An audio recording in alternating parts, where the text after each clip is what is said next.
윤 대통령이 김경수 전 지사의 복권을 결정한 배경을 두고서 정치권 인사 그리고 평론가들 여러 흥미로운 해석들을 내놓고 있습니다. 예를 든다면요. 한동훈 대표와 이재명 당대표 후보에 대한 두려움 때문이다. 윤 대통령이 친문이기 때문이다. 이런 말들이 나오고 있는 겁니다. 어디까지나 개인적인 주장들이기는 하지만 또 눈길을 끄는 건 사실입니다. 네, 윤 대통령이 김 전 지사를 복권시킨 것은 한동훈 대표와 이재명 후보에 대한 두려움이 있기 때문이라는 분석. 이건 이 진중권 광운대 특임 교수로부터 나온 건데요. 진 교수는 윤 대통령이 이 김경수 전 지사 복권을 통해서 한 대표와 이 후보를 견제를 하고 여야가 한동훈, 이재명 양체제로 강화하고 있는 상황에서 대통령으로서의 존재감을 과시하려 한 것이다라고 해석을 했습니다. 그런가 하면요, 이 정치적 원적지가 국민의힘인 이 천하람 개혁신당 원내대표는요, 윤 대통령이 기본적으로 친문이기 때문에 친문의 적자인 김 전 지사를 살려준 것이다. 김 전 지사 복권을 통해서 한 대표를 견제하고 혹시라도 한 대표와의 갈등으로 국민의힘을 나왔을 때 친문 세력과 정치를 함께 하려는 것이다 라고 주장을 했는데요. 두 사람의 목소리 들어보시겠습니다. 이재명에 대한 두려움이 좀 깔려 있는 겁니다. 어떤 수를 써서라도 이재명이 대통령 후보가 되는 걸 막아야 된다. 이게 결국은 한동훈을 견제하기 위한 수가 아니냐. 어차피 이 당은 내 당인 줄 알았는데 이번 전당대회에서 딱 가보니까 내 편은 3분의 1밖에 안 되네. 아하. 3분의 2가 한동훈 편이네. 그러니까 이걸 갖다가 견제하기 위해서는 강력한 대선 후보가 될 수도 있는 그런 가능성을 갖고 있는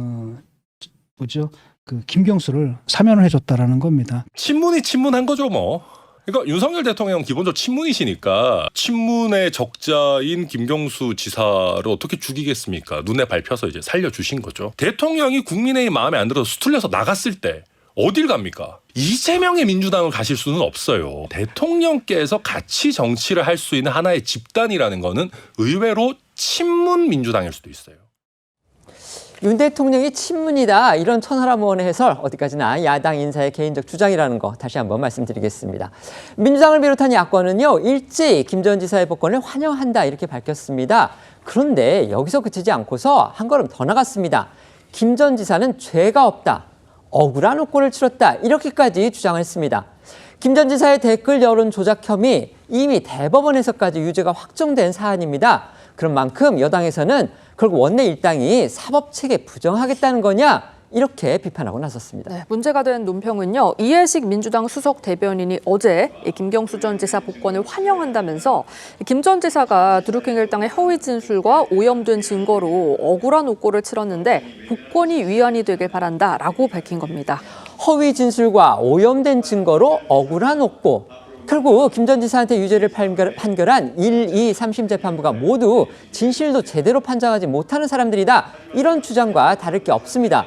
개인적인 의견도 아니고 원내 일당의 수석 대변인이 공식적으로 이런 논평을 내놓은 겁니다. 네, 국민의힘에서는요. 즉각 민주당이 국민을 기만하고 사법체계를 부정하고 있다고 비판하고 나섰는데요. 김 전 지사는 드루킹 일당의 시연회에 직접 참석하기도 했고 또 대법원에서도 김 전 지사를 공동 공모 정범으로 못 박았는데 민주당은 법정의 진실을 외면했다면서 대한민국 사법부 전체를 불신하고 있다는 겁니다. 여야의 목소리 이어서 들어보겠습니다. 정부의 이번 조처가 드루킹 일당의 허위 진술과 오염된 증거로 치러야 했던 김 전 지사의 억울한 옥고에 대한 위안이 되기를 바라며 법정이 외면한 진실을 찾는 계기가 되길 소망합니다. 귀를 의심하지 않을 수 없습니다. 많은 국민들이 경악했습니다. 원내 제1당이 대한민국 사법체계를 전면 부정하는 것이 오늘의 현실입니다. 민주당은 1심, 2심, 3심 재판부가 모두 허위 진술과 오염된 증거에 속아 오심을 했다고 주장하는 것입니다. 이런 정당이 법치주의 대한민국을 이끌어갈 수 있습니까? 친명계 인사들이 김경수 전 지사가 야권에 미칠 영향력 그리 크지 않을 것이다. 이런 해석을 내놓는 것도 또 눈길을 끕니다. 친노 또 친문의 적자로 평가받는 김 전 지사가 비명계의 구심점이 되고요. 또 이재명 당대표 후보의 독주를 견제할 수도 있다. 이런 시각을 아예 부인하고 나선 겁니다. 네, 친명계의 좌장으로 불리는 정성호 의원은 오늘 한 라디오 인터뷰에서 이재명 후보와 김경수 전 지사를 경쟁 구도로 보는 시선에 대해 전혀 근거가 없는 얘기라고 선을 긋고 김 전 지사가 당장 정치에 복귀하는 건 어렵지 않겠냐고 내다봤습니다.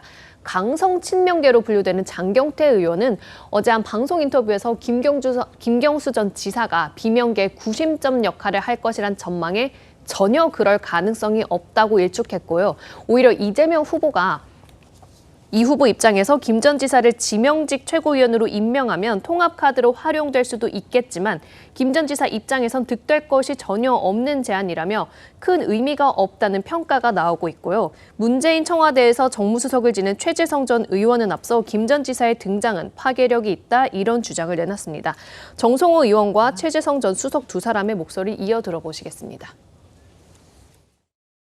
여권 입장에서 보면 야권 분열 이런 것들이 조금 시작될 수 있다는 것은 분명한 예측이 될 수 있을 것 같고요. 두 분이 비슷하게 또 하나는 받아들이시네요. 김경수 지사가 예. 단순히 뭐 하나의 뭐 친문 혹은 뭐 반명 쪽의 하나의 구심 이런 차원을 조금 넘어서는 거거든요. 파괴력이 있는 거고요. 야권 이 대권을 둘러싸고 아주 치열한 경쟁 체제를 예고하는 것이다. 그야말로 호사가들이 민주당이 어떻든 분열을 뭐 만들려고 하는 뭐 그런 의도 아닌가 생각하고요. 그냥 뭐 말에 불과한 거죠. 실질적으로 정치를 다시 하려고 하면 본인 조직이라든가 당원의 지지라든가 또 이런 게 있어야 되지 않겠습니까? 세력이 있어야 되죠 한마디로. 근데 그런 상황은 좀 아닌 것 같고요. 노무현 대통령 마지막 비서관이었고 문재인 대통령 모셨고 국회의원 또 도지사도 했으니까 민주당이 재집권하는 과정에 있어서 나름 뭐 좋은 역할을 하지 않겠습니까?